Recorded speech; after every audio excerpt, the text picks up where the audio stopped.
So we dated in college. Can I say that on the podcast? Yeah, Is you can that say is it that on the okay? Okay. podcast. I didn't the elephant in the room.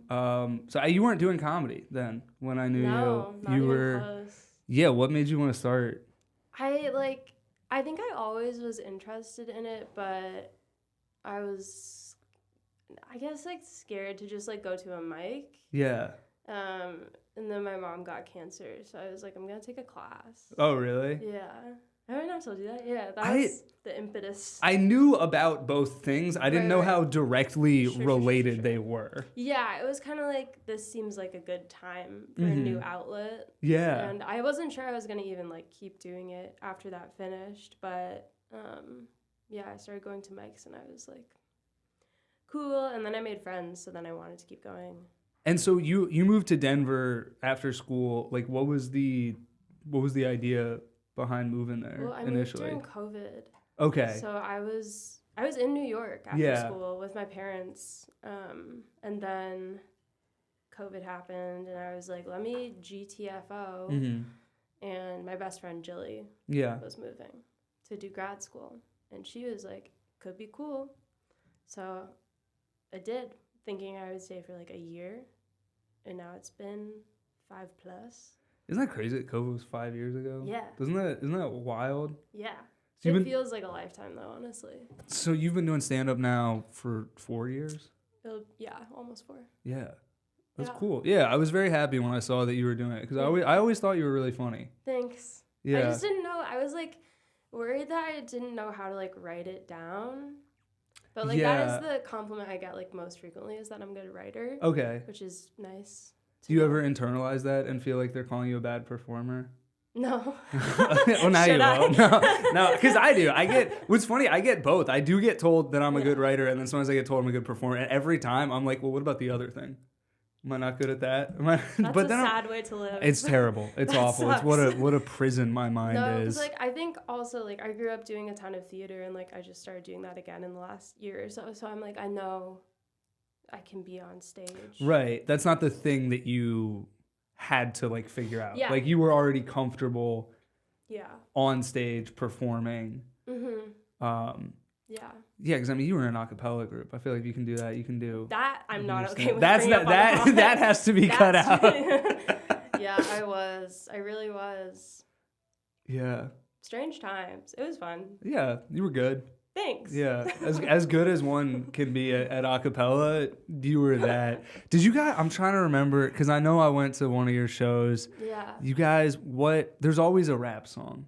What did you do? We did Sunday Candy. Was it that one? Maybe. We did a couple. Did you do Lose Yourself? No, that No. was my. I had a okay. That was a friend. My friend Yitz. His a cappella group. Not at UVM. They did Lose Is it Yourself. all men? Yes. That's why. Yeah. Did you guys do American Boy? Yes. Okay, that's what it was. That's one. Yeah, that was the one. Yeah, there's always, and I remember seeing that. I was like, I could have done that. I could have just been like, because I can't really sing, but I could be the guy going like, do, like, just that, you know, and that's really important. all it You takes. need that. The bar is low. The bar is really low. Yeah. So acapella. Have you done improv? You know, like only twice, and now I'm in like a pretty legit like acting class now, and the teacher makes us do it because he loves it and we all hate it. But I actually, when I like signed up to take a stand-up class, they were all full, and I was like, darn. So I registered for an improv class. And then I just, like, had a feeling and, like, checked to see if there were any stand-up class openings. And there was. So I called the place, and I was like, I already paid for this. Can I switch? And they were like, yeah, but it starts in 2 hours. I was like, great. Okay. And So then Kismet.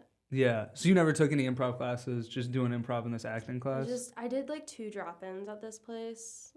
But, yeah, I'm really not a team player, is what we've learned. Really? Yeah, I don't like improv. I'd love to be better at it because I think it's a really great tool, but... Simply no. Have you always felt that way, that you weren't a team player? I don't know. I've always hated improv. Yeah. Sure. Even when I remember trying to do it like as a kid at like in like weekend theater camp or some shit in elementary school and being like, this sucks.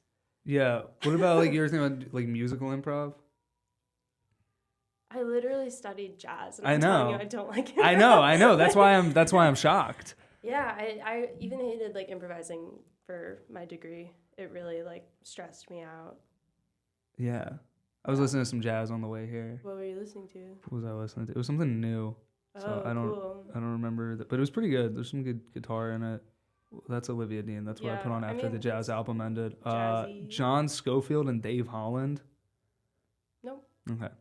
Yeah, I'd never heard of them either, but sometimes I like. Was it good? It was pretty good. Pretty good guitar. Was it just like duo improvised? Mm-hmm. I don't know if it was improvised. I mean, I assume it's that they wrote the song. I don't know. You're the jazz person. I can't tell you. I don't know. I'll listen to it. I like to listen to it. I like the way it sounds. I can't really like tell you anything about that. That's But I remember in college I was like I had to, because I'm minored in like music tech and I needed a music theory class. Did you? Yeah, and then you were like, you should take jazz theory because music theory is so easy, and I was like, yeah, no, music theory is really hard for me. Like I took music theory, I was like, this is so fucking hard. The thing I've been learning since I was 5 is like actually so easy, you fucking idiot. Yeah.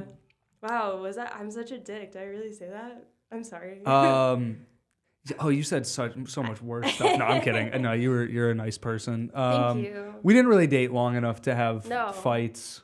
No, I don't think we even ever really like put a label on it. No, I don't think so. I think of it as like a one-night stand that lasted like 3 months. It's kind of, you went to Italy. That's kind of what it was. It basically was like I was studying abroad the next semester, so it's like, all right, there's an expiration date.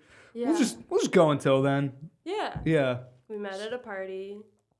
And then we didn't unmeet. Yeah. And then you left. And then I left. And that's fine. And then I came back and you were dating my neighbor.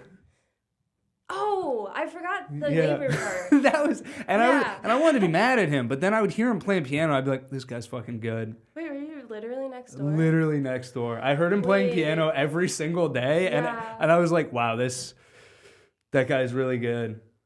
That's so funny. My favorite bit when I would go over to his apartment was like, you know the song Giant Steps by John Coltrane? Yes, yeah. I have a theory that if you just like smash your hands like in the right like direction, like up and down, it can sound like giant steps. So I would just like do that on his piano a lot to like bother him. Yeah. I'm sorry. Well, I don't know if I heard that. I probably was like, I heard a lot of piano. He's trying something out. Yeah, his roommate played too. Yeah. That's so funny. It's coming back to me now, like that every time I went over, there was like a sense of like, oh, is this gonna be the time? I think it only happened. It only happened like once. Okay. Yeah. Yeah. That's funny. That was funny. Yeah. That's crazy. But now you're doing stand up. Mm-hmm. And how do you feel like creatively in terms of like, because you've written songs, obviously. Sure have. And writing songs versus writing jokes. What's the difference in how you like approach it? I wish like I had an approach to speak of. Like there isn't one. I have no approach. I have no process. To either? Nothing. No. I'm trying to like treat writing in general just as more of a muscle and get into more of a routine. Not a routine, but like you know what I mean. But yeah, it's just not how I've operated in the past, and it's like if something happens, great. Yeah. But, like this song I was supposed to record last week, I wrote in like a day. Is it a funny song? No. No? No, not even close. Do you feel like now that you do comedy, there's ever like pressure that like if you're writing a song, it has to also be funny? No, I have in my bio that I send for like festivals, it's like I have music on Spotify. It's not funny. Yeah, okay. So, no. I guess it's also because you came from that. I think it's easier to transition from making serious music to doing stand-up than doing stand-up to making serious music. Maybe? Like like other people's perception? In terms of their perception. Yeah. Yeah. Yeah, I think I agree with that. Although Donald Glover did it pretty well, but I feel like to compare yourself to that guy's like kind of an exception to everything. Yeah, he's like who I'm compared to them. Really? No. Oh, okay. No. Not to sound so shocked that you couldn't be. We have so much in common. Yeah. You guys both say the N-word a lot on stage. I know. I really need to work on that. Yeah. It's so funny though. When it works, it Well, works. it works. It works. You can't. It's undeniable. Um, Oh, God. Yeah. but you wrote like funny songs before you did stand up. You had that one song that you wrote in college. The election made me gay. Oh, Or what, yeah, what was yeah, it? yeah. Yeah. No, yeah, over the years, I guess, like, here and there I would, but I have, like, a Nora Jones parody that I do sometimes. I think you did that on my show at BCC. Yeah, Yes. I think I did. And I, like, stopped doing that for, like, probably a year because people were kind of pigeonholing me Yeah. as, like, people were like, oh, she's going to be a musical comic, but she only does the one. Yeah, just one, a musical comic with one song, which Yeah, it was annoying. probably the worst type of musical comedy Yeah. is the one that's just one song. Yeah, I Yeah. felt weird about it, so I stopped. But yeah, I have been like dabbling. There's actually one that I just wrote one really randomly last week about stalking my ex on Venmo, inspired by the guy who used to live next to me. Really? Because he doesn't really use social media. So you gotta go on So I was Venmo. like, that's the only way I'm gonna know what he's up to, and I think I'm gonna like record it when I get back to Denver, just in my room. That's funny. Yeah. God, and now I have to stalk my ex on Venmo because she doesn't post a lot, and so I gotta know. No, I gotta know what she's doing. One? My most recent one. Oh no. Yeah, Wait. yeah, we broke up. Oh yeah, shit. it was Sorry, like man. at this point it was like 9 months ago, something like that. Okay. So it's like, yeah, I'm doing okay. Full I'm doing term. okay. Yeah, It's full term. if she's listening to this, I'm great. I'm doing so good.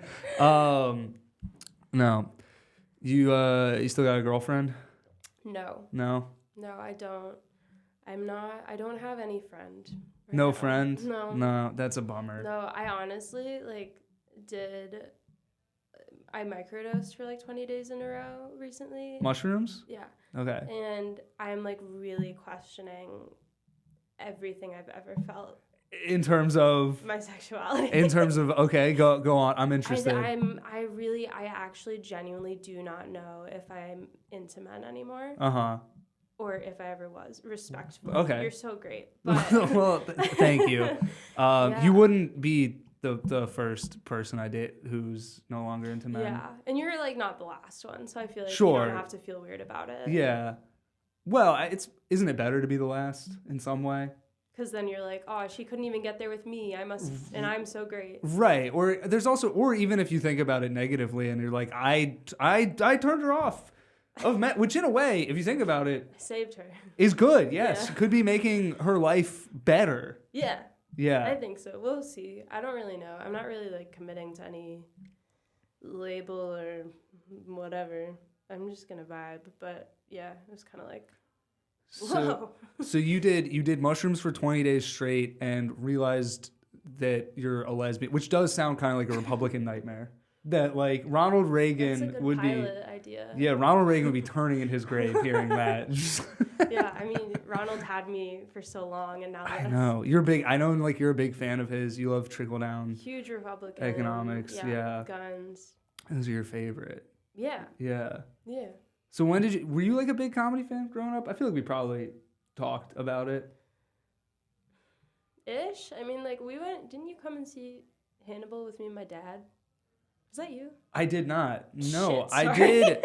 I think that was before we knew each Wait. other because I did see Hannibal in Vermont. I saw him in Connecticut. I thought it was you. I really No. did. That's weird. Okay. Sorry. Yeah, I mean, Well, I'm honored you thought I was there. That because that would make sense. I know because I remember when I met your dad. I remember him being very into stand up. Yeah. Well, I grew up watching The Daily Show with my parents, and I grew up outside of the city, so like SNL was like in my consciousness. So like me and my friends would stay up at sleepovers to watch SNL. Yeah. So like in that sense, yeah, but it was never like that's gonna be me. Yeah, and we went to a UCB show here. Yeah. And it was kind of really bad, right? It was pretty bad. like really wasn't it like super anti-Semitic randomly? I don't remember. I feel like there was something about like fetuses. Maybe. I don't know. I don't know, man. I could not tell you a single thing that happened in that show. I just remember us being like, "Ew." Yeah. No? I don't know. Okay. Maybe that was somebody else again. Every single mememory you have of me is just a completely different person. We definitely went to Veselka, though. We did go to Veselka. Okay, then it is the night yeah. I'm thinking of the right night. I was like, that's how you can tell you're not into men. You just have kind of like meshed us all. It's all one memory. Yeah. No, that actually is part of it. That's totally part of it. We did go to Veselka. That's gas. Yeah. We did go to Veselka. Okay. So yeah, you grew up watching SNL. And The Daily Show, big time. Were you a big Kristen Wiig fan? Yeah. Yeah. Yeah. Yeah. For sure. Yeah. And then my mom's cousin is Kevin Nealon. I remember that. Yeah. So that was also kind of nepo baby status here. Yeah, it's helped me a lot. Look at me. It is funny though that becomes a thing if you get successful, whether or not it factors into it all. Like it just does become a thing people like point to. It would be really hard unless they listen to this podcast. Like it would be hard for someone to know though. He's my grandpa's first cousin. Like you'd have to look at my genealogy to figure that out. Yeah. Well, we don't look alike. Look, maybe one of the 10 listeners of this podcast is like an esteemed journalist and he's breaking this story. Yeah, sorry, or she, women. They. Wow. Really dug yourself in. I really dug myself into a hole. Yeah. Oh boy. Have you met him? Yeah. Yeah. Yeah. He actually, the one opportunity I have gotten from that was he let me do a couple guest spots at Comedy Works. Like when he was headlining there? Yeah, I was like a year in. So he probably shouldn't have done that. And they have like a whole system where like I should not have been allowed to be on stage on a weekend show. So that was kind of fun to bypass it for once in my life. How did you do? I think I did well. The cameras were broken, so I don't have the tape. Oh, how's his crowd? Great. I mean, they're definitely older, and there are 2 Comedy Works locations, and the one he goes to is in, like, the more suburban, like, more moderate, center-leaning area. But they're usually, like, really good crowds and, like, stoked to be there, and it's a bigger club. Yeah. I mean, that's probably, how many people? I think it's, like 350. That's a lot to be, I don't think I've ever performed in front of a crowd that big, and I've been doing stand-up for like 8 years, so it's like I don't like, what was it like being in front? I mean, but I guess you did music, so like you did theater in high school, so like you were more used to being in front of large crowds. Yeah, and I think even then I think I was at a point where like I don't really think about how many people there are, because like, it's so much easier when it's a lot of them for me. Of course. Yeah. Well, yeah, because it's like if you make 10% of 350 people laugh, that's 35 people, which is a lot of people laughing. And it's contagious. Yeah. Yeah, I don't know. It's weird. I got to do that, and I got to do the Denver Improv, which is like a similar capacity in my first year, just because people were like, here you go. And now I'm like, wait, come back. I know what the fuck I'm doing now. Yeah. Yeah, it's random. Do you feel like, is there like a lot of opportunity to grow as a comic in Denver, or do you feel like there's like a ceiling? I think it's really kind of luck of the draw. Like, I think the opportunities are there. It's just like they're not distributed in any way that you can like kind of figure out. Mm-hmm. That's not to say that the people who get them don't deserve them, because I think 99% of them do. Yeah. But like, yeah, like getting to the pro list at Comedy Works, like they make it sound like it's this very like structured system, and like it isn't. Like, of course it's not. Yeah. But like I'm still doing that, and I'd like to advance to get past there. I don't think I will in the next year before I leave, but that's fine. Other than that though, like I think just making friends with like touring headliners and hoping they ask you to do other stuff is good. Like I did a weekend with Beth Stelling at the Comedy Fort, which is up in Fort Collins. That's really cool. She's great. She's amazing. She's like a really great comic. She's really nice too. She's really like super chill. But then my buddy helps run these shows up in Wyoming, and he asked if like I would want him to like pitch us as like a package deal to go do another weekend with her. And she said yeah. So, that's very cool. Yeah. So like that's kind of how you can move up in the world, but it's random. That seems to be the benefit of a smaller scene. And that was one of the things that made me think about staying in Vermont, because I had really not like reached a point where like I was getting to do weekends with people or anything. And they have some really great people come through. Oh, it's a great, they have great, I mean, I remember they had like Rory Scovel and Joe Mandy like back to back before I knew who either of them were. I don't know who Joe Mandy is. He's good. He wrote for Parks and Rec. Oh shit. I know that show. Yeah, he's a very funny stand-up as well. He kind of looks like Logic.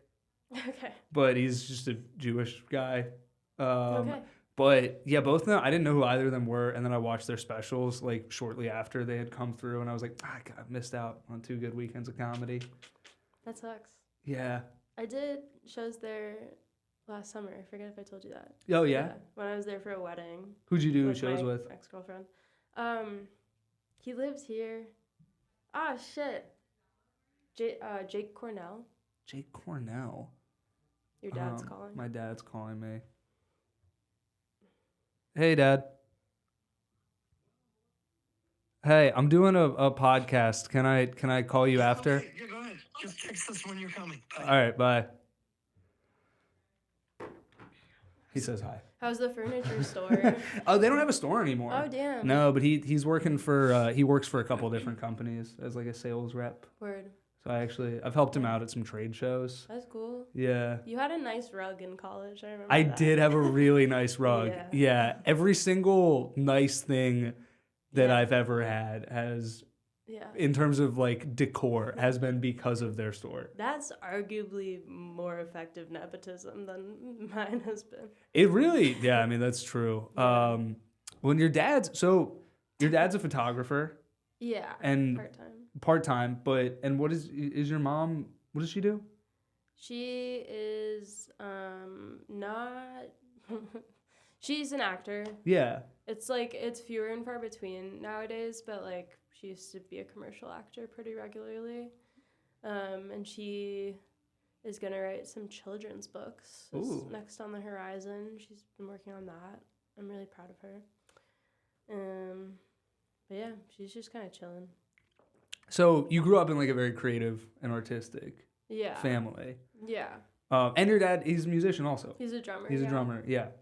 I remember that because I sent you Anderson .Paak's Tiny Desk concert, and to be like, will you ask your dad if he thinks this is good? Because I was like blown away that he can sing and play the drums at the same time, and I was like, I need like a real drummer to tell me that this is good. Yeah, no, I think he's like universally pretty impressed by that. Yeah. Because he can't even like control his facial expressions when he's drumming, so I think it's... No, I mean, I can't even like sing poorly and play guitar at the same time. It's hard. Guitar's a bitch, man. How many instruments do you play now? Just 2. Just 2? What? Piano and guitar. Piano and guitar? I mean, I really can't even say I play guitar. Like, I play exclusively in open tuning, which is...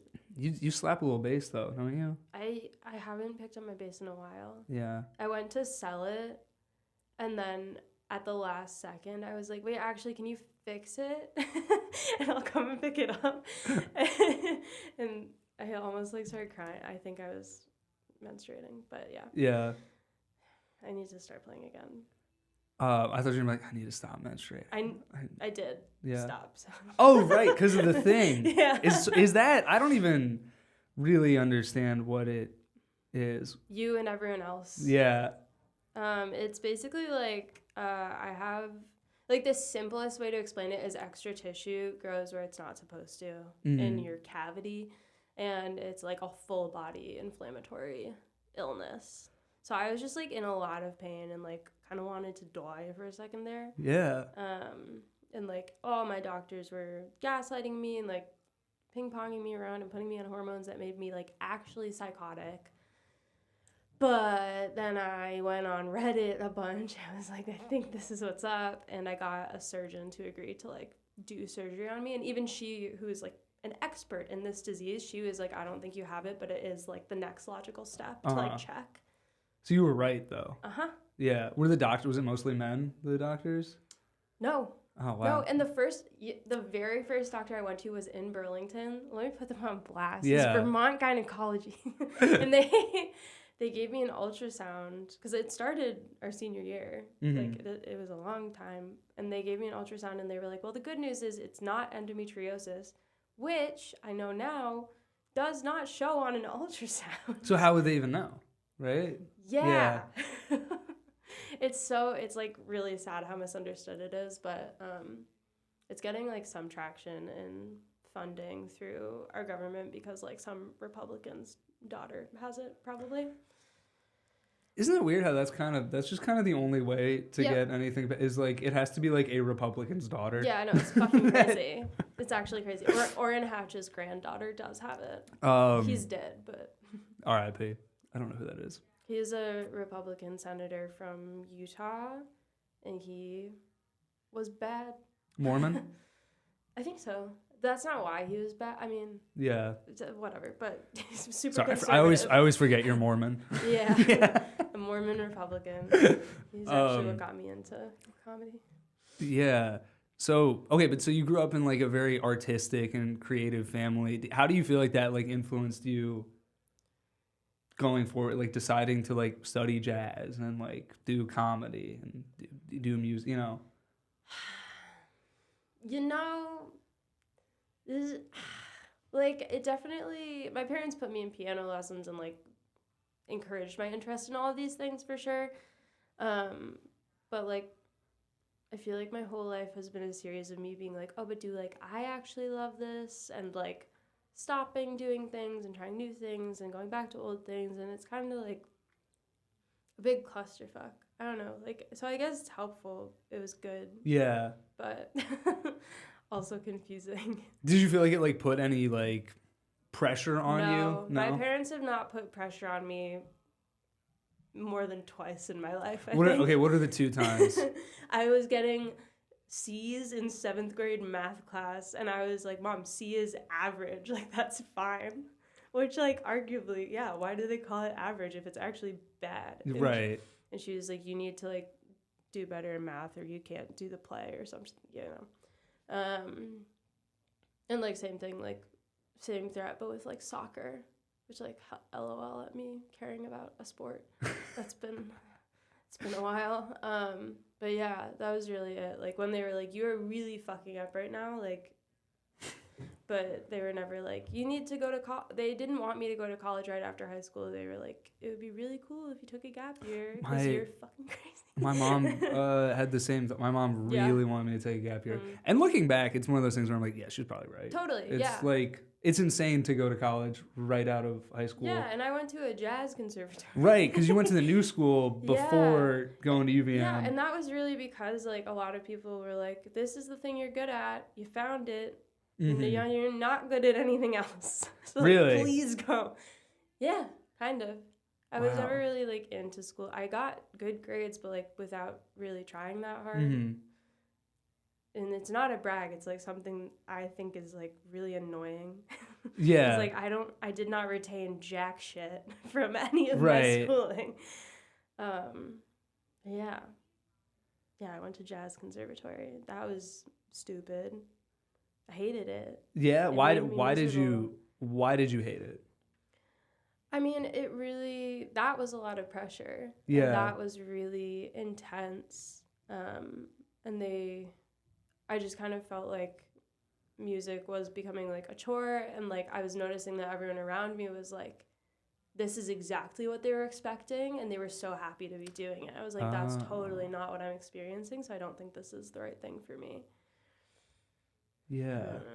Did you, so, I mean, like, where you grew up and, like, where you went to school, was it, like, a place where people were very music, like, was it, like, High School Musical? Everybody was dancing all the time? No, I mean, like, was it, like, a very because I imagine there's probably some people that were going there and like they maybe like went to like arts high schools or like they went to like where like they were so passionate about these things and where you were kind of just like, this is the thing that I'm doing that I'm good at, but it was not necessarily like your whole like reason for being. Yeah, I don't know that they had like those backgrounds, but like they clearly were like very passionate about it for sure. Yeah. And I was like, I'll get there. And I was like, oh my God, no, I won't. I'm so depressed. Wow. So I left after a semester. And then how did you feel like things were like different when you went to UVM, where it's more of like a chill environment? Yeah. And like I wanted to, like, doing a cappella was really nice because it was just like getting back to like doing music like for the love of it. Mm-hmm. And even like being in like the school ensembles and taking classes. I hadn't even declared like a double major when I got there. I just started for poli-sci and then was taking some music classes. But yeah, it just felt a lot better that it wasn't like my whole life that I had to wake up and do all day, every day. Yeah. Yeah. Yeah, that is interesting. I don't think I've ever been like, I've never been good enough at a thing to where I was like forced into doing it in like a very like serious environment. Yeah. Yeah.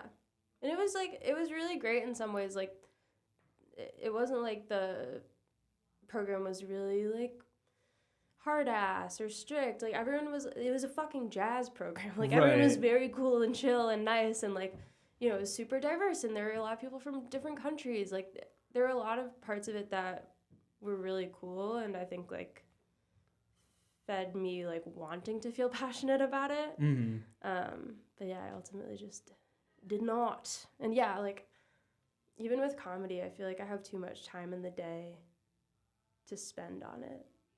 And I can't. What do you mean by that? Like I have a lot of time in the day that I could be writing, but it's like too much time. Oh yeah. You know what I mean? I do. I know exactly what you mean. Yeah.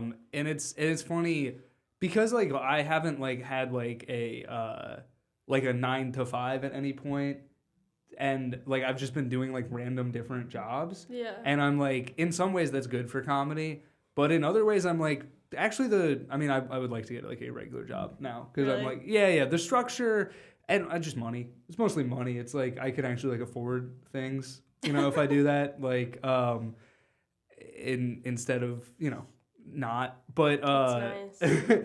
but the like structure of having things that your day is built around, I think can actually be very useful to creativity in some ways. Unless you're somebody who like is just gonna, like, there are people who like they're just gonna sit and write with like all their free time. Yeah. And that's just not me. I can't. No. I'm gonna think about how I should be writing. Yeah. I'm gonna do that. Get really anxious and like in despair and think about all my wasted potential and then watch an episode of Homeland. Yeah. That's kind of where I'm at. That's where you're at these days? Yeah, I've written like a lot more than usual on this trip. I think just like being in a different environment and fucking around and hearing new comics. Mm-hmm. And so like I know a lot of people's sets in Denver at this Sure, point. yeah. But yeah, I've definitely written a lot on this trip. I hope that carries me forward. I think it will. I mean, I think definitely doing comedy in New York, whether you're here like completely or like somewhere else, like it will make you better. Yeah. And who have you seen in New York that you've been like really impressed by? Andrew Manning. Okay. Do you know him? I do, yeah. I know him from like roast battles. Yeah. So I did 2 roast battles. Okay. Yeah. Did you win? Yeah. Nice. Both.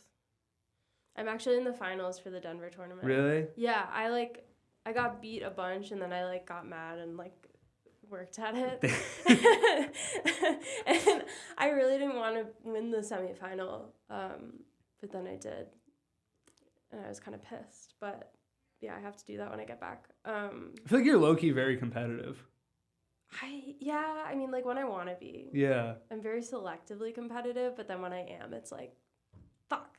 Yeah. Yeah, that's accurate.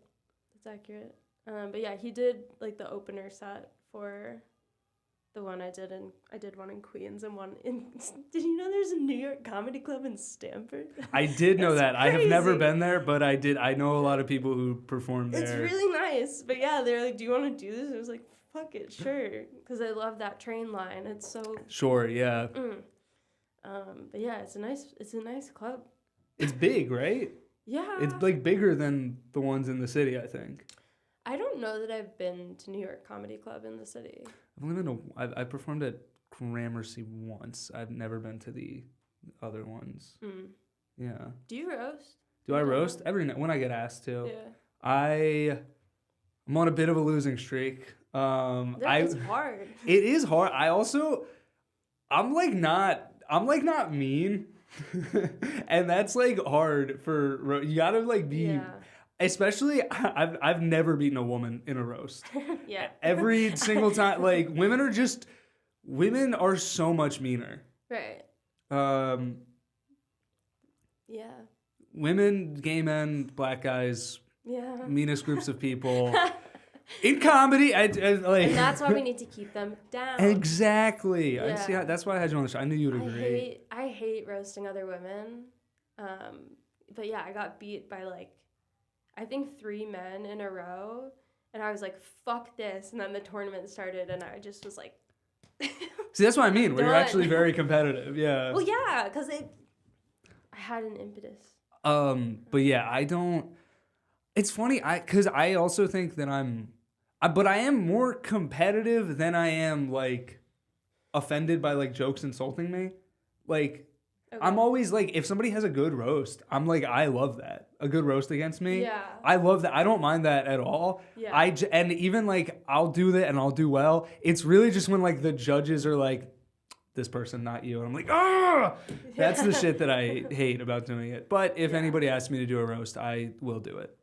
It's good experience. Like, yeah. Just the writing practice of it, I really have come to enjoy. It just because it forces you to write jokes. Yeah, and it forces you to just like be super observational and like weird. I found that like weird wins. Yes. More. Yeah. But yeah, who else have you seen in the city that you've been impressed by? I got to see Gavin Matz the other night. He's amazing, isn't he? Isn't he so good? Yeah, I've seen him a few times. I'm kind of stalking him, like not really, but like a little.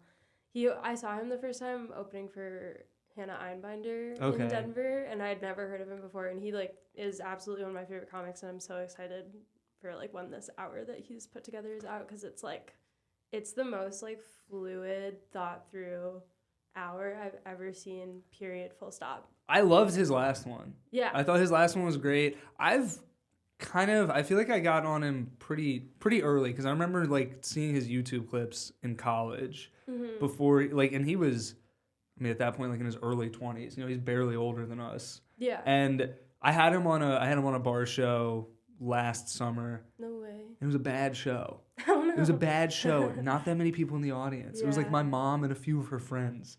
He destroyed. He crushed. That's how good he is. Yeah. And like, and he's he's Canadian, so he was so nice. Yeah. Who else? Anybody else? Do you know Shaunik? Yeah, I know Shaunik. Yeah. We've met in Denver, because he comes through a lot, and I didn't know he was opening for Gavin, but he was there. And I also did Molly's show with him. Yes. Molly Zellman. Molly. Yeah, and Molly and I did a show with Ryan Rogers. He's from New Orleans. He's from New Orleans. He runs the festival we met on. Okay. And he came, and he was supposed to be headlining Stand Up New York. Uh-huh. And they fucked up and like forgot they booked a holiday party or something. So they were like, "You're gonna do it in the deli next door." But it was fully a diner. Oh, that's why you guys did the show in the deli? Yeah, I posted a lot. Yeah, I was like, oh, that's cool. I've never heard of this deli show. It was cool. Like, honestly, I would do it again, but it was like, it's like this weird like center section that was like the show, and it had like little half walls around it, but then there were just like people eating. It was a diner. It's not a fucking deli. Yeah, very different things. It's fully a diner. Because diners are Greek, delis are Jewish. Well, but it just like had diner vibes. Like you wouldn't, if I showed you a picture of it, you'd say that's a diner. I saw the pictures. Yeah. Yeah, that was a diner. Thank you. Yes. It was definitely Jewish. It was Jewish. There was hot pastrami, and I brought it up after talking about my... So then that does kind of contradict what I did say earlier, which was that diners are Greek and I didn't know delis are that, but like Jewish. now that I'm thinking back, like that does make sense. Yeah. Yeah. Um, Delis are boys and diners are girls. and restaurants are non-binary. Yeah. But yeah, Shaunik's hilarious. I saw him first time it was before he moved. I know him now that he moved here. And the first time I saw him was before he moved here. He was opening for Rory Scovel at the Bell House. Yeah. And he crushed. I didn't. He's so good. I didn't realize he was opening for all these people, and now And that I have him on socials, I'm like, he's so nice. he's so nice. And now was recently passed at the Cellar. Oh, good. Yeah, which That's is great. good for him. That is good for him. But outside of that, are there people that you've been like watching? Like, have you started watching more stand-up since you started doing it? Yeah, I would say a bit more. I like to just pick random don't tells and watch just to see what's good. I just watched Michael Longfellow's for the first time, which is like a few years old. It's an old like, one. Holy shit! It's before so he was on SNL. Yeah. Terry. Yeah. Yeah, it's great. It's very good. I don't know. Who am I watching just like in the world? Yeah. A lot of people. But who? Alec Flynn is one of my favorite ones too. He used to live in Denver. He's in LA now. I didn't know. Oh, I didn't know he was from Denver. Yeah. His Don't Tell is very good. It's very good. I was very jealous of it because he has a lot of substitute teaching jokes. Yeah. That are it's probably some of the best substitute teacher material that I've heard. Mm-hmm. And as somebody who has done that job, I was like, fuck, why didn't I write those jokes? Yeah. No, that's so fair. And they're just He's very good. Trying to think like a few people who have left are so good. Like, I don't know if you've met Salma Zaki. I have met Salma. She's very funny. She's really funny. And Kate Strobel. Yeah. They're roommates. Lee Robinson, they also moved here. I don't think I know Lee. They co-host Dyketopia with my friend Kate McLaughlin, who's still in Denver, but they're doing it kind of like all over the place now, but it's very gay. Do you think that's a show I could get booked on?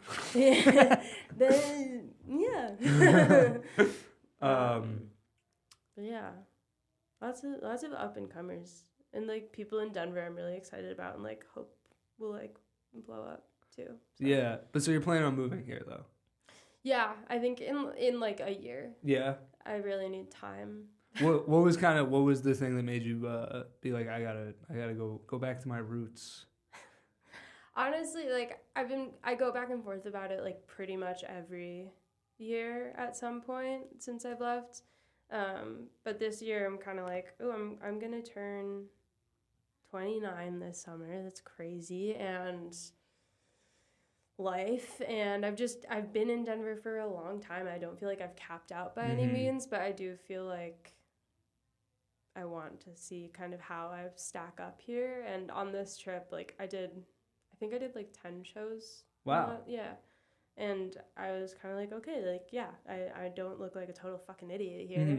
So should probably get moving.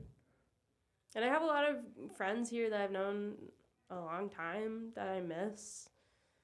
And my family's here. And, you know, my grandma passed away this past summer, and she's the first out of my four grandparents to go. And that was kind of like a shit, it's happening. Right. And, like, being so far away is kind of a bummer. So there's a lot of reasons. Yeah. But I don't know. I don't think, like, the timing is ever going to feel, like, 100% right. Yeah. But I feel good about it right now. So I think I'm going to do it. Good. I mean, I think you do great here. Thanks. Yeah. Yeah. And it's also, I mean, it's like, you're like from here. So it's not even like, where I think moving to New York to do comedy can be very overwhelming for the two reasons, because like you're doing comedy in New York, but also just because New York. Yeah. But it's like you already know that part of it. You know, like you've already spent time here. Totally. And like when I lived here after college, I was like super ultra mega depressed, and just like coming back over the years and like realizing like I've grown a lot. I've like gotten my shit together, and like that's not just gonna like automatically happen if I move back has also been a big. What was the depression? Was it just like the post-college? Yeah. Yeah. Pretty much. Yeah. I was just like, I'm incapable of literally anything. So. Yeah, it's very crazy. I don't think I was expecting that when I graduated. Holy shit, what am I supposed to do? Where did you go? Did you go home? I went home for this. I traveled a little bit during the summer and then went home for a month and then came here. Oh wow. Moved here with no job and $1,000 to my bank account. So basically just being all right, I have enough money for 1 month's rent. And I'll find something. And then I was like, holy shit, life as an adult, this is way harder. I was because I wasn't somebody who liked school. So I was like, oh, I can't wait to be done with school. And then I was like, wow, school was awesome, actually. School was way better than this. Yeah. Yeah, it's a fucking trap. But yeah, another big part of it was I stayed in Burlington for the summer, and that was nice. And then I traveled a little bit. And then I moved into the city, but with my parents. Yeah. And I was planning, I had a timeline for moving out, but it was still kind of going back to that, after being in college and feeling oh, it's done and now you're an adult, but you live with your mom and dad. Right. It fucks with you a little bit. It sure does. Yeah. I felt very directionless and stupid. Yeah. How do you feel now? Do you feel like directionful and so smart? So smart. Yeah, no, I'm so smart. Actually, yeah, I don't know. I do feel I feel just really good about, I feel hopeful about the possibilities of my life. I'm really not someone who sets goals or hustles. Yeah. But I'm just kind of I chip away at all my shit and good things happen, and I hope that will continue to be the case. That's good. I mean, that's a good attitude to have. Yeah. It's peaceful. Yeah. I don't want to feel stressed and I'm racing towards something. How do you, I wonder if being, I also feel Denver is the mentality of Colorado versus New York is very different. Everybody in New York is always so stressed all the time. Yeah, I don't want to fall into that. Yeah, I just want to have fun.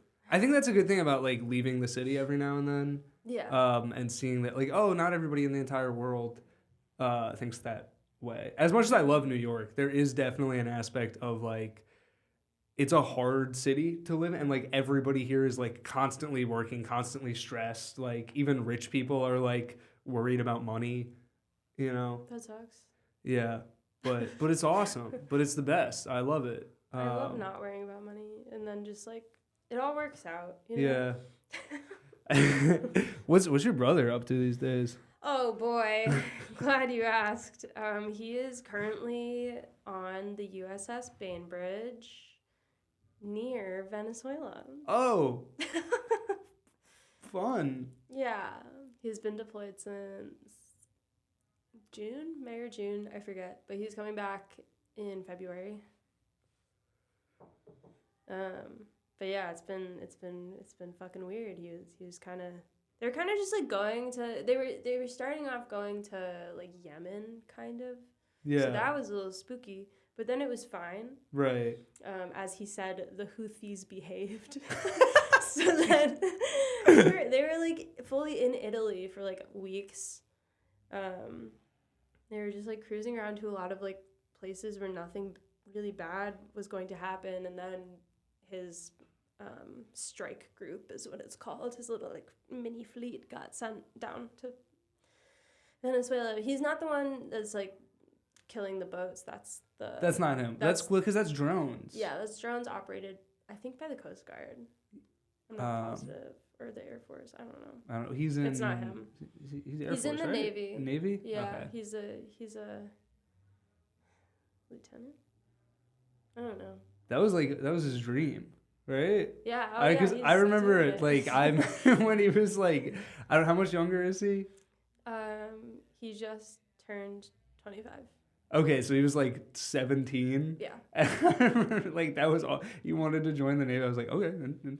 Yeah, no, this was the thing we thought was a phase since he was 4, and he's always been about that. It never ended. It used to be the Army. Mm-hmm.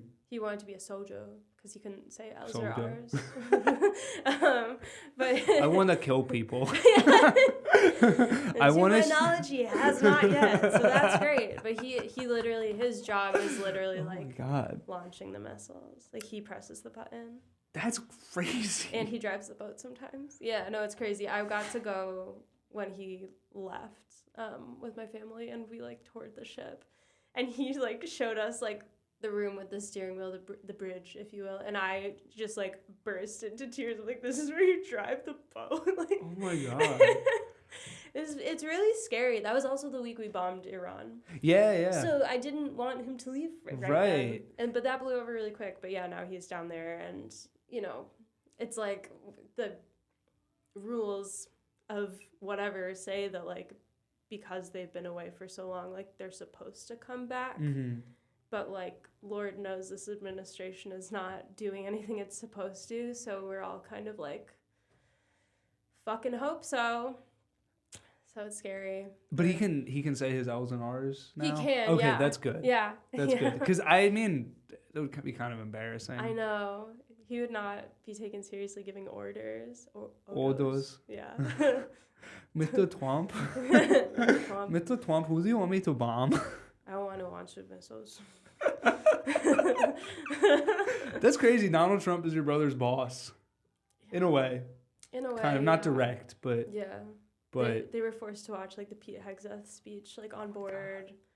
He was I love him so much. Like he's a good person. He was really mad about they said like no more identity-based celebrations in the military, and he was like, we literally have like an email heading and we eat cake for 20 minutes on a Friday to celebrate Pride. Like what is the problem? The cake budget got out of control. Literally. Yeah. We need that for the missiles to kill the fishermen in Venezuela. We're gonna kill the fishermen. They're just trying to stop overfishing. That's really is that really all it is? No, they're saying they're that's what they're drugs. saying.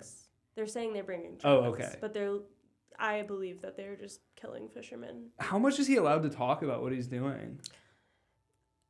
It's hard to say. I can tell when he is withholding something, but like it's hard to know how much. Because I'll like ask him like a pointed question. He's like, yeah, hard to say. Some people believe that. Wow. He's very diplomatic. Does it like cause any beef or anything in your family? No, because Henry is like super liberal and normal and sane. Yeah. I guess it's just it's so hard to imagine like doing that though. Yeah, I mean, I think he has even been surprised by like what it's actually like to be doing it. Like he sleeps every night on a bunk that's probably like this tall when he gets in, and they're stacked 3 high in a room with like 30 people. Oh my god. Yeah, he has like sounds like the worst summer camp much ever. Storage space. No, yeah, literally. Yeah. Oh yeah, but yeah, I think it's just like a lot, and being on the boat for so long, I know has worn him down. It's just like very cramped and a giant boat. That's crazy. I didn't realize that's like what he's wanted to do since he was like 4. Yeah. I'm really proud of him. You know, I think like the military is always going to exist. So I'm glad there are people like him in it. Sure. But yeah, it's scary, and I don't love it under this administration. Yeah. Yeah. Well, okay, what did you want to do when you were 4? Be an actress. Be an actress? Mm-hmm. And okay, let's through like and then how long was that the thing you wanted to do? Oh, always. Always? That's the way you want to do? Yeah, sometimes. Yeah. Yeah, I mean, I am. I just. Right, you're in a play right now, or no, it just finished? Yeah, okay, that was my first professional theater contract. That's very cool. You were Lizzie Borden, or you were? I was her lesbian lover, which is not like fully historically like. I don't. I think Molly has a joke about Lizzie Borden. Really? I'm pretty sure she does. Yeah. Okay. Okay. So you were kind of like preparing for that role for a while. Kind of. Just by being like a lesbian lover. Yeah. Exactly. Okay, so you played Lizzie Borden's lesbian lover. Yeah. In a musical. In a musical. What was that like? It was fucking awesome. I mean, there were definitely times where I felt like out of my depth, but in a way that was like good and challenging, because the cast was just 4 women and the other 3 are like professional musical theater actresses and like total motherfuckers. So I was like, what the hell am I doing here? Right. And I did find out that they originally offered my role to another girl who got offered a role at the Denver Center for Performing Arts, which is like the biggest theater in the city. So she took that, and then they're like, I guess we'll call the comedian. And so, I mean, but sometimes that's how it happens, you know. Yeah. Sometimes, you know, you just the original person's not available, and you gotta step in. No, it's fucking crazy, but it was really cool.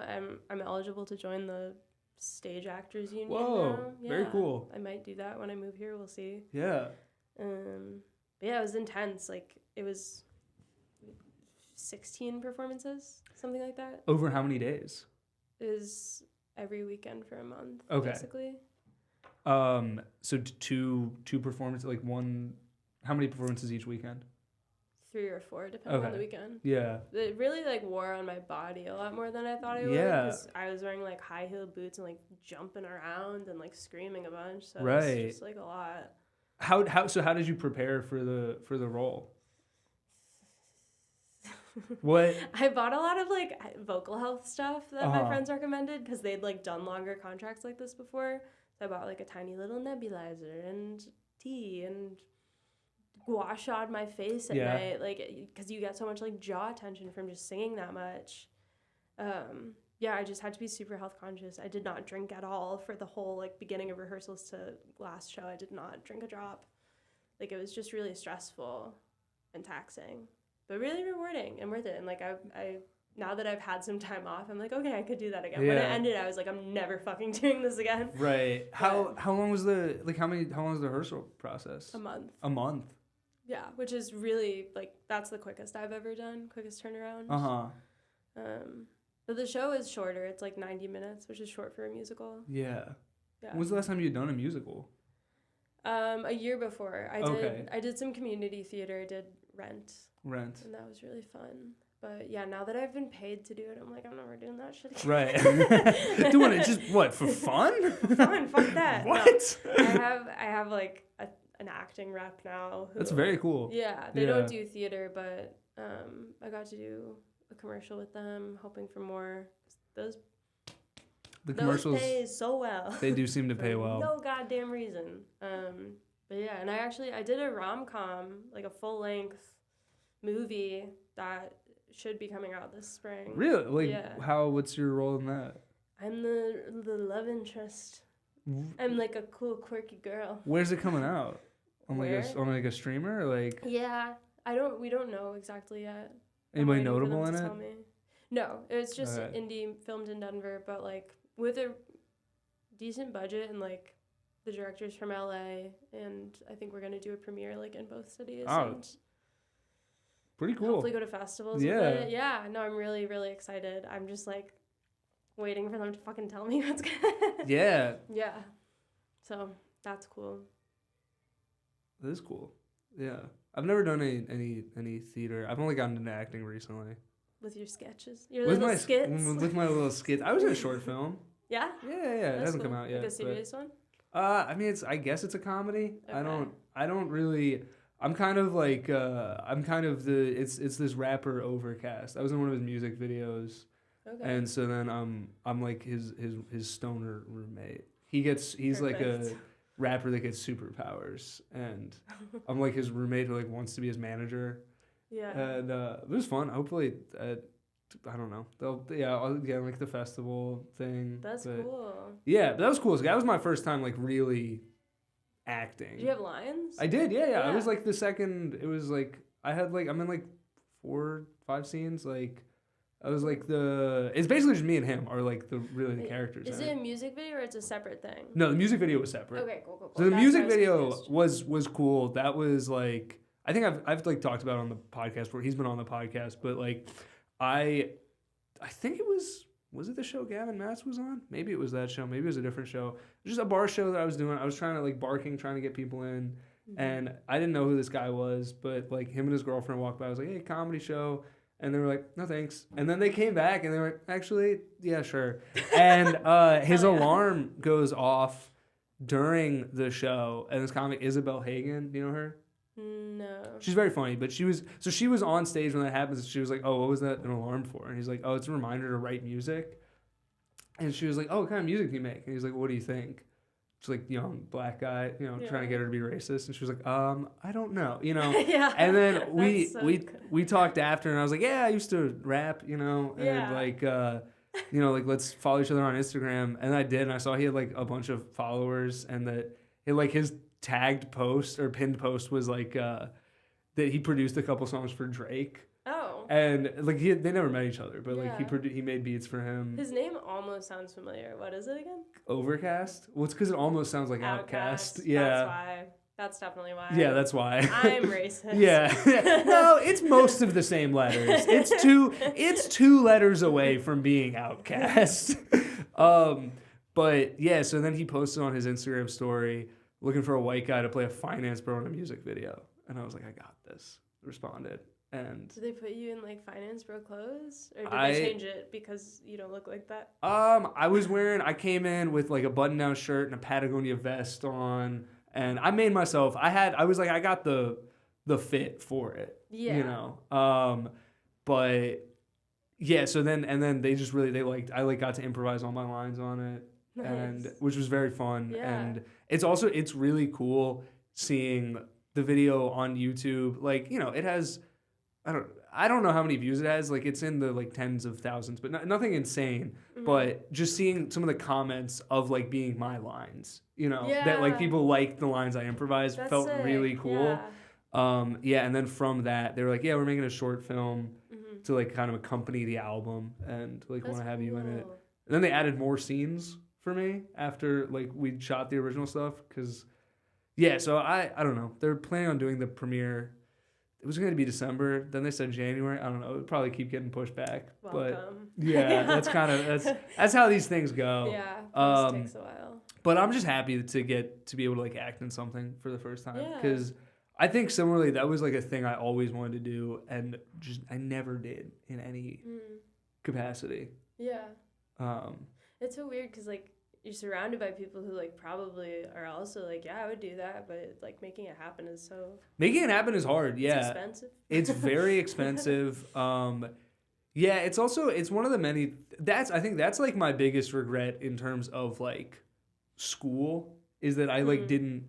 I'm like I could have like minored in theater and like Didn't taken you? like some acting class. I studied film. Right. Yeah, and so like, I It made. wasn't filmmaking. Did you? No. You wrote stuff. I did write I stuff. feel like I found like a script of yours on my computer like 2 years ago. Really? Do you remember what it was? I think it was like gay hitchhiker murder. Yes, yeah. That was my like for my screenwriting class. Yeah. It was based off of a Reddit thread. Oh no way. I don't think that's that there was like a Reddit post. It was either Reddit or Tumblr, but one of those posts like it'd be cool if there was a movie where like two serial killers try to kill each other and then they fall in love, and then I was like, I'll just write that. Bet. Yeah, Hold I'll on. just, which is like, maybe as a straight guy, like maybe not, maybe it's not my thing to be writing, but I don't know. I'll find a gay murderer. Still and straight? Still straight, unfortunately. Okay. Yeah. There's time. I haven't microdosed for a month, so like we'll see. I feel pretty straight because anytime like a gay friend or like a female friend like shows me a guy that they're interested in, I'm like, nope, doesn't do anything for me. I'm like, oh, it's because I feel like guys will be like, this happens where like we'll see like you'll see like somebody like LeBron James, like an NBA player, and you'll see their body and be like, yeah, like that. Oh, am I gay? And it's like, no, that's the best that can possibly look. Or like you'll see like Ryan Gosling and be like, oh, well, that guy's beautiful. Like, I guess I'm gay. And then it's like, no, Yeah. that's just... Girls do the same thing, too. Where girls will be like, oh, yeah, I like Margot Robbie. I'm gay. I have a girl crush on her. Like, Yeah. oh, you want to kiss her. Yeah. Just fucking say it. But not me. I don't want to kiss anyone. Okay. I don't That's want. fine. I'm done kissing. Good. I'm done. There's something going around, so we all need to stop. I'm done. No more kissing. It's all telling. All telling from here on out. That's pretty good. Thanks. I just thought that might be something. That could That's be kinda something. good. I don't know how the hell you get into it. That's pretty good. I don't know what the setup for that is or the Yeah. punchline, but that's something.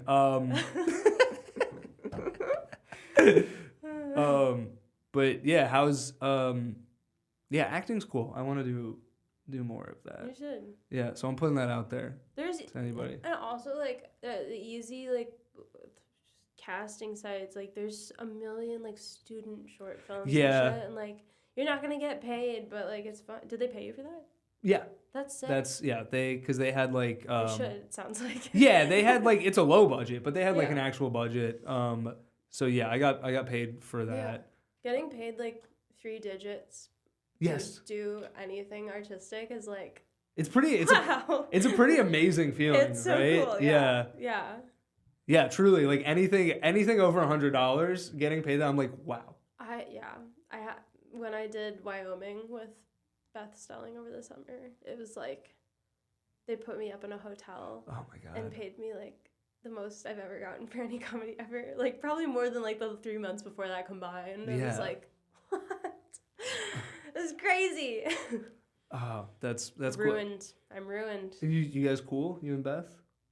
Yeah. You chat? You sort of you gab it up? We have each other's number. I made her cup holder protectors. I make these for my friends for their cars. It's like just a little crochet circle. Oh, nice. Yeah, Yeah. those things. And I gave them to her Sort when of she was at the fort. Sort of a car koozie. Yeah. Yeah. Because if you get crumbs, you can just shake them out. Yeah. That's cool. Yeah. Yeah, I was watching I was watching basketball with my friend, and there's this thing, the NBA Cup. I don't know if you've heard of it. No. But the Knicks you'd be won. shocked. The Knicks, I'm so the Knicks won, but Okay. so it's just like an in-season tournament, but every player on the team gets $500,000 for winning. And I was watching with my friend, and he went, "Wow, that's more money than I make in a year." And I was like, "Yeah, man, that's more money than almost anyone makes." Yeah. I was like, "You make like 50,000." Like, I was like, "That's more money than I've made in my life." Like, That's crazy. So I thought that was funny, worth saying on the pod. Yeah. Don't even remember who it was that I was with Sure. watching that. Probably my ex-boyfriend. Probably. Yeah. We all hang out. Yeah. Yeah. What's he up to now? What have you gleaned from his Venmo? I don't know. Not much. He was working for SpaceX last I talked to him. But Really? That was like 3 or 4 years. Yeah, like 3 or 4 years ago. Wow. So I hope he is well. What do you think? You think he's in Doge now? No. No. I think last I talked to him about it, like, even then, we were all kind of like, what the fuck is up with this guy? And he was like, yeah. Yeah. So. That seems to be the common consensus. Yeah. Yeah. Yeah. Yeah. I did it on a couple of shows. I had jokes about it because, like, when he was interviewing for that job, it had like super high security clearance from the government. So he called me to be like, hey, just so you know, like, they might call you because we dated. And I was like, oh my God, yeah.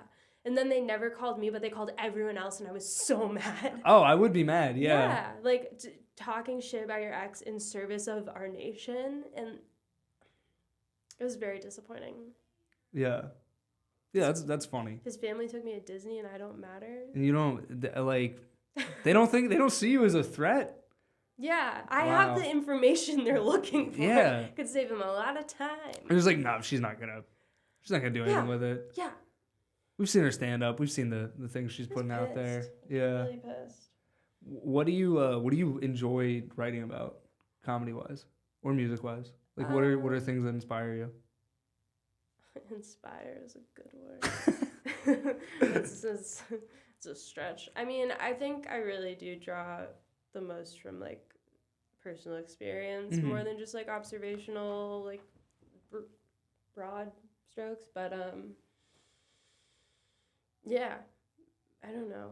There was a while where I was writing really like a lot more about like heavier stuff and like, you know, just doing like a set that had like abortion, mass shooting, but like all in one. And now I'm kind of like, okay, I'm more inspired right now. I want to start writing more about like more vulnerable truths of my life. Like I just started working on some stuff about how my memory is really bad, and I'm scared I won't remember like nice things about my mom when I have to write her eulogy someday. And I do jokes about endo now, and I'm really enjoying that. Like it really gives me hope that like audiences that have never heard of it think that's really funny and relate to it, and like I'm lightly educating the masses. Other than that, not much. Oh, I just wrote about my ass. I'm really inspired by that. That was actually inspired by getting on the roast battle like league podcast featured a battle I did, and then like as soon as it was over, they were just like talking about my ass, and they were like commenting on it a bit like during too, and it was really weird. What were they saying about it? Like I turned around for a second, and this guy was like, and then like. They were just like, okay, let's talk about the battle. Like, what did you think? He was like, I can't say anything. Like, I just got back with my girlfriend. And, like, they were all kind of like, yeah, man. Just, like, 3 random men, like, they were, like, describing it, but it was, Sure.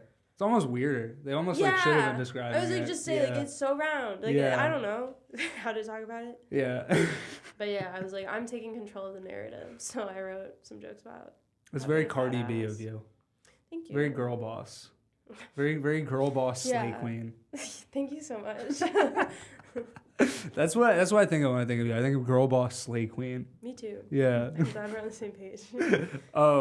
This is a question I've been meaning to ask on the podcast. Cause do you have like a comfort album? Like any albums that you listen to that like music? Yeah. I'm not someone who really listens to like a full album all the way through. I feel like you are. Yeah, I am very much. Yeah. I think I've been listening to West End Girl like an absurd amount since it came out. I really need to stop. But I love Blue by Joni Mitchell. It's a great album. Asia by Steely Dan, which I think we listened to. We listened to both of those. Both of those are albums that you showed me. Yeah. Oh my god.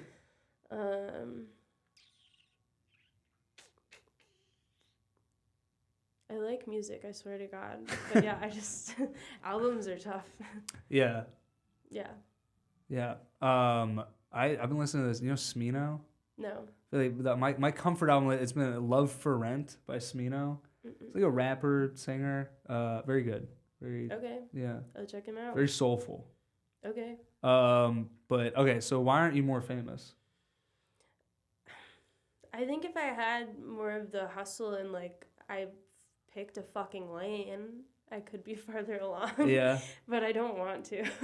You don't think you basically just are Donald Glover, really. I know, really that's what I'm trying to say. Did you ever do the Wu-Tang name generator? Yeah. What's your name? Remember. Does that still exist? Let's find out. I'm gonna pull it up.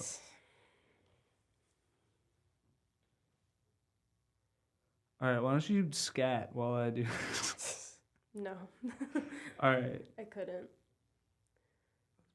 Put it in. I wouldn't. I can share a fun memory though. Yeah. Oh, you got it. I got it. Mad Conqueror. Oh, okay. All right, what's your fun memory?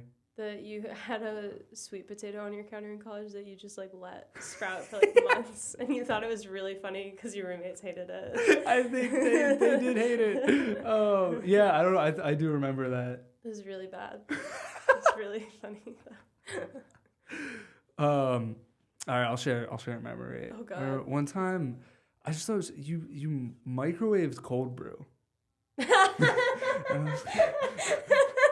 Did I really? Yeah. Because I wanted hot coffee? Yeah, and you wanted hot coffie, you only had cold brew. I was just like, I was like, is that a normal thing? This girl is a fucking genius. I was like, I don't know if she's a genius or a sociopath. Like, I don't know what that is. That's really funny. Yeah. I remember that. I believe you. I remember my mom sending me like cold brew kit because it was like a new thing. Cold brew was new, yeah. They just figured out cold brew. Wow. Yeah. That's so funny. Yeah, I got a cold brew kit after I got 2 different ones. I never use it anymore. No, I don't. Cold brew sucks. Yes. When I go to a place, I'm like, can I have an iced coffee? And they're like, we just have cold brew. I'm really annoyed. Yeah. It's just it hurts my innards. I feel like I take one sip and I have to shit. Yeah. Yeah. That's what I was saying, but like in a ladylike way. Yeah. Yeah. This isn't the ladylike podcast. It is when I'm here. It is, yeah.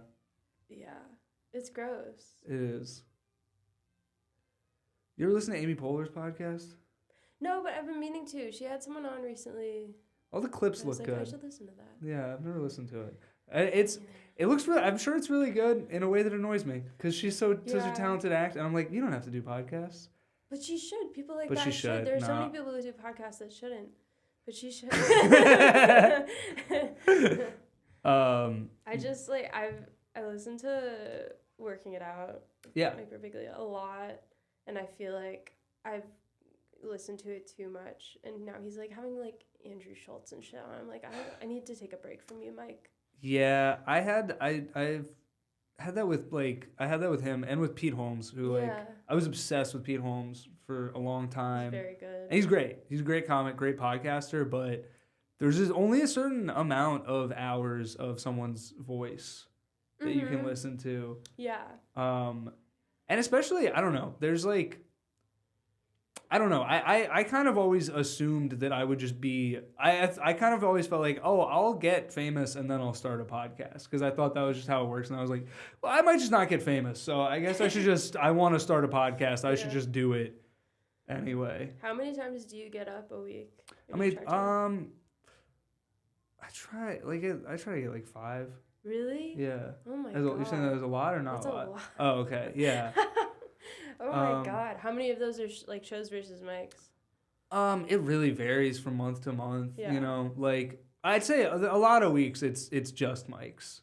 Mm-hmm. You know, but then there will be weeks where it's like 3 shows. You know, so that really varies. Like, other than when I've had like monthly shows, hasn't really been like a consistency to the amount of because I'm not passed in any clubs, so it's.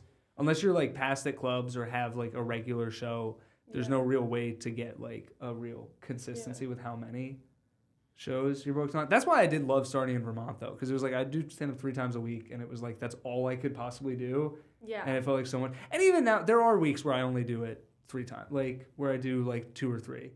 I think but I'd say what I aim for is usually like 5.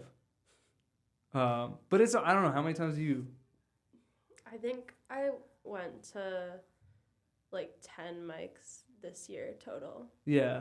And I think I keep a spreadsheet, and it like totally varies by month, but I think I did like close to 80 shows. Wow, that's quite a lot of shows. Yeah.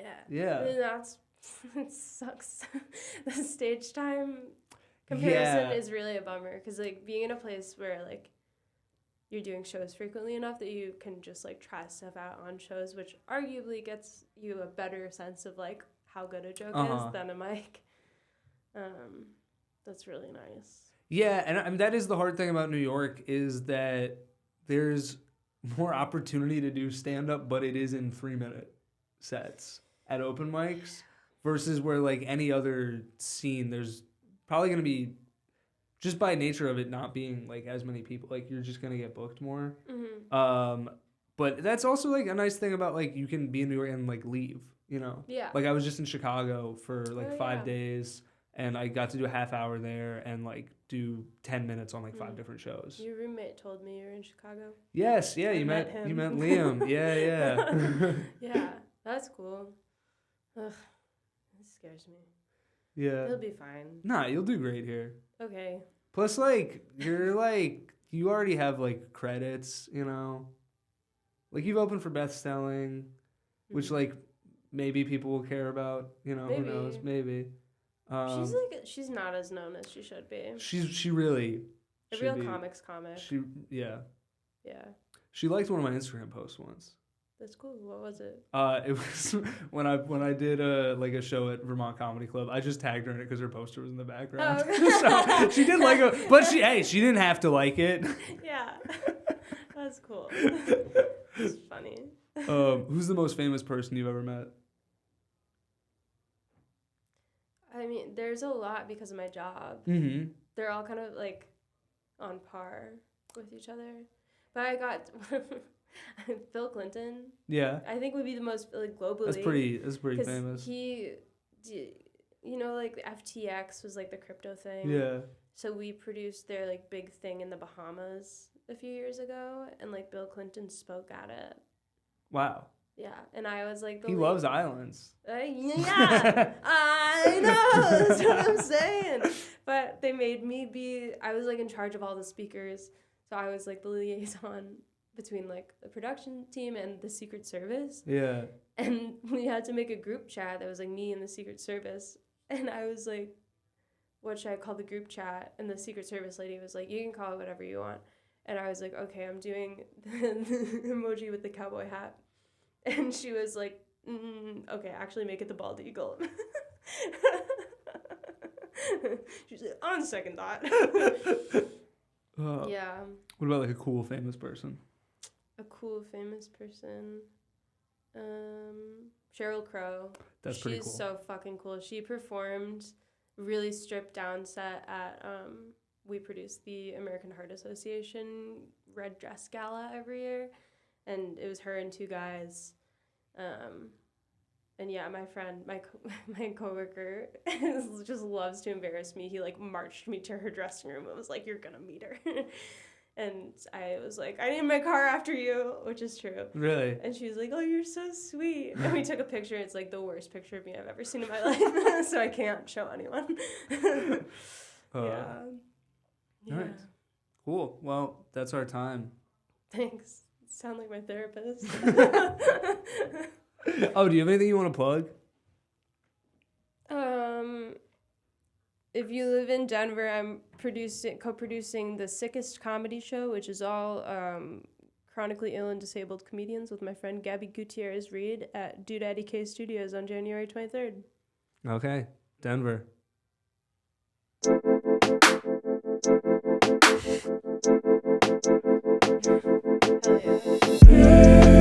Extra creamy. Extra creamy. Extra creamy. Extra creamy.